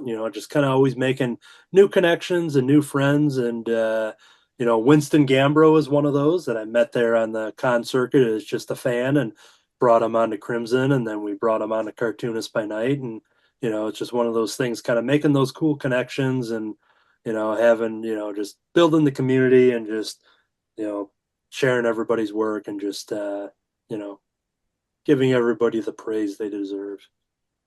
But yeah, Crimson Cowl Comic Club, subscribe to the audio version on iTunes. And if you want the video version, which I think is the better version because you see all the stuff, the show and tell and everything like that. So definitely subscribe to Crimson Cowl Comic Club over on YouTube as well. All those links have been in the show notes and everything. We haven't checked in too much on the drawings. We talked a lot about Superman in the first half of the show. We jumped into David in the second half of the show. So let's round it out. Just kind of checking out, David. What you've had time to sketch while you've been talking about what you've been doing. So Yeah, I know I have a hard time multitasking, but I'm just trying to get down some ideas because I've got a fun script in front of me. So while I haven't worked specifically on that, I've got a few things to figure out. So again, this is kind of I'm not necessarily drawing this in Silver Age Superman style, but I had to come up with how am I going to draw my Superman? So I kind of am working on that. I've got some aliens to design, so I was kind of playing around with that a little bit, and I came up with this guy. Cool. And then I thought I'd keep a spaceship real simple. This ship has to transport a large number of people, so I basically just did this big boat of a ship with this little ship that's just kind of pushing it along through space. it's nice. Love it. Nice, simple. Keep it simple. Yeah, it's fun. So I'm gonna keep working on this, develop this, try to get these ideas down into Matt Fife's panels in the order that he wants all this stuff in. It's great. He's allowing me some freedom here, so I might be making a few changes. I might add a couple of panels to get some of this down. And this might be more of a 2-page than a 1-page comic, but we'll see how it goes once I really get to start cracking on it. But that's kind of what I've done here, is just kind of getting some ideas down on paper. Excellent. And D. Brad had teased that there was a monster character in it as well. Is this the kind of one of the designs you're going with? What are we looking at here? Yeah, well, I did a whole bunch, and I like this one. I like this one, more of a jello blobby kind of thing better than the other ones. The other ones are just too weird. And it don't fit the other design, so I have to make it a little more cartoony. And then I think I got my I'm definitely gonna go with Jimmy Idiot Boy Olsen, and then this is my old when I used to work in storyboarding. Use post-it notes a lot, and so I'm just trying out some faces, but I think I'll go with this one I have, and then I put it together in a quick Clark based on that face, and then I did. I kind of just quickly roughed out how many panels I think I will need, and so I got panel 1, panel 2. I got to flip stuff. You can go the opposite way. I think I figured out how to do what Fife described. Like once you kind of like have an idea of what it will look like, then you can go, oh, I know I can make that work now.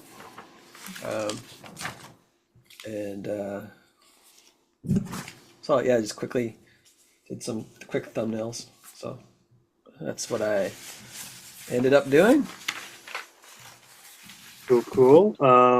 I forgot that this whole time I had a sketch out on a crispy card of a Superman, and so I just been kind of outlining it real quick to kind of show what I had planned to do. And my plan was that I was going to take his spit curl and have it go off the page and over here and come back on and come around like a tail. So I haven't drawn Superman too much, but every time I do, it just kind of like just emphasizing his chest or his chin and just kind of doing something. And this time I'm like, oh, I'm going to turn his spit curl into like a tentacle thing that's going to wrap around the drawing and come in and out. So yeah. So instead of mullet Superman, you're doing the party up front. Yeah, that's right. But the thing that I had drawn, I didn't go any deeper because once again I was trying to fit a more single panel comic strip style, go with thinner lines, but I do have it all inked out. So I'll have to go in with some color and then thicken up a couple lines here. But this is what I have for that scene of Superman going in the fridge, and then a Matt Fife looking guy here. Basically saying, hey, is the S stand for snacking? And some kind of dialogue like that. I have it existed as its own little singular panel type thing. But yeah, I didn't want to go any further, knowing I would have to concentrate a little more on choices with coloring and that stuff. I'm better when I'm in my own headspace there. Matt Rodgers, obviously they won't be showing us things unless you had sneak peeks, but how do you feel on the work you've been getting done behind the scenes for some Slaughter Otter that we will eventually buy in the future? It's been good. Yeah. I got this face going on here. There we go. Yeah. He's mad. Nice. I like it. He can have a Superman spit curl too. Yeah. Ooh, yeah. Yeah, he almost could. Love it. Cool. I don't know if there was anything that you guys had to add at all before, any lingering questions or anything as I get into the final wrap up here.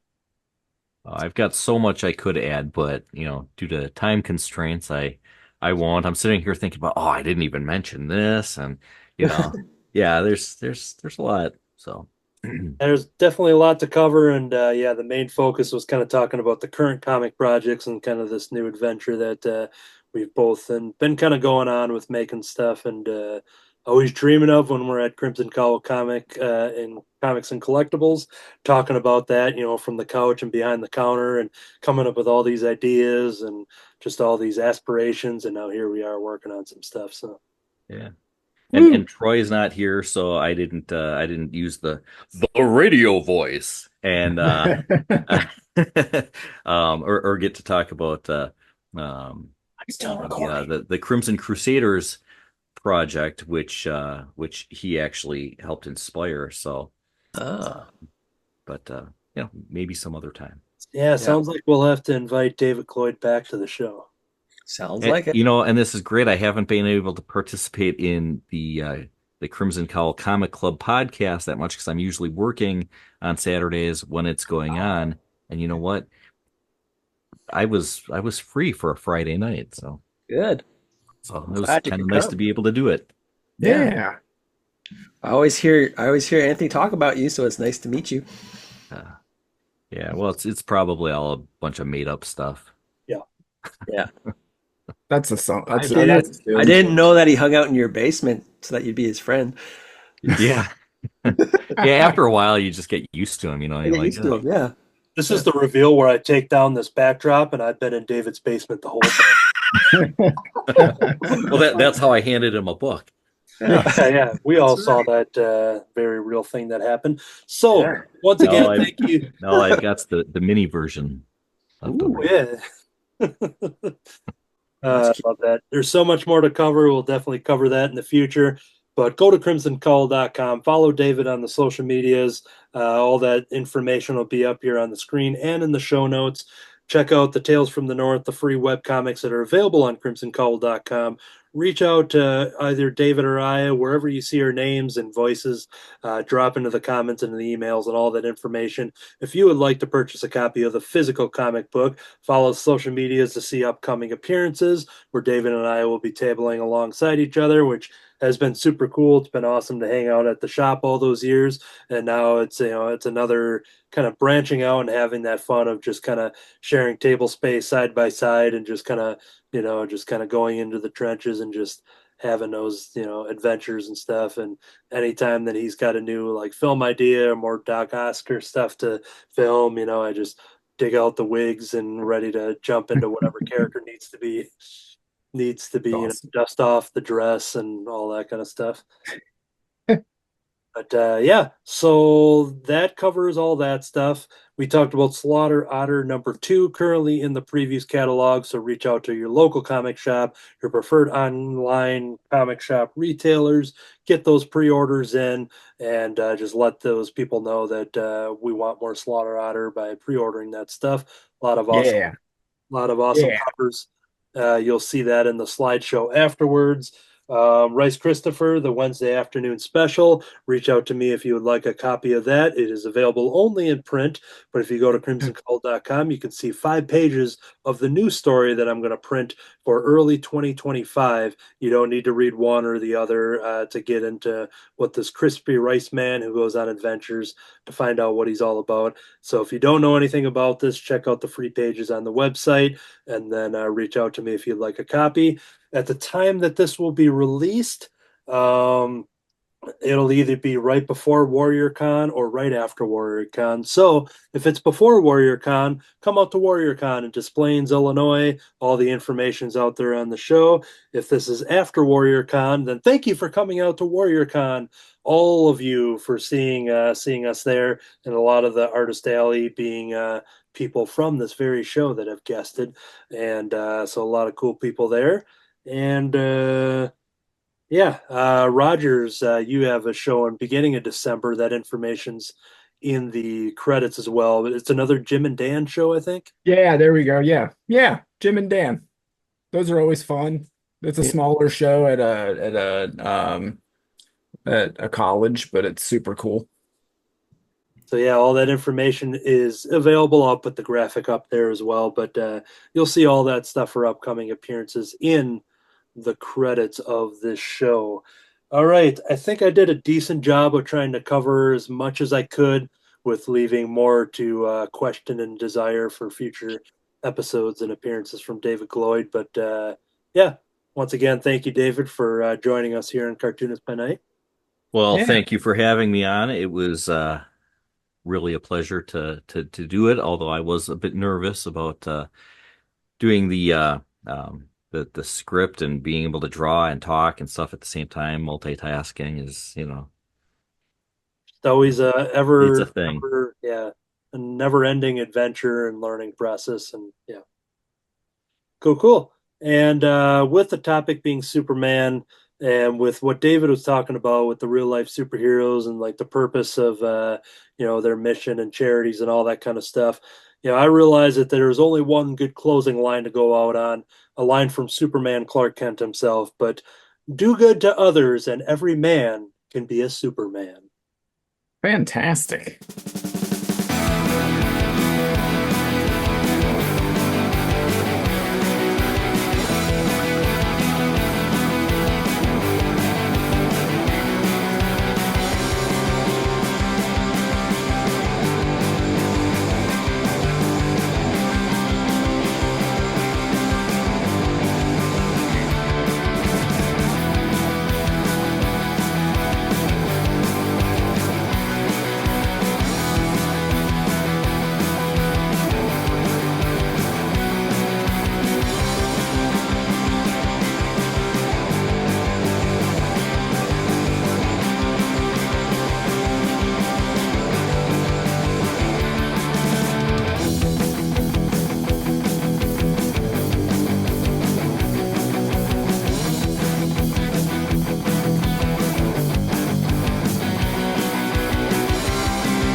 Yeah, got it. Can't get the thing closed. Dinosaur. Dinosaur. Okay.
Okay, I was crossing my eyes.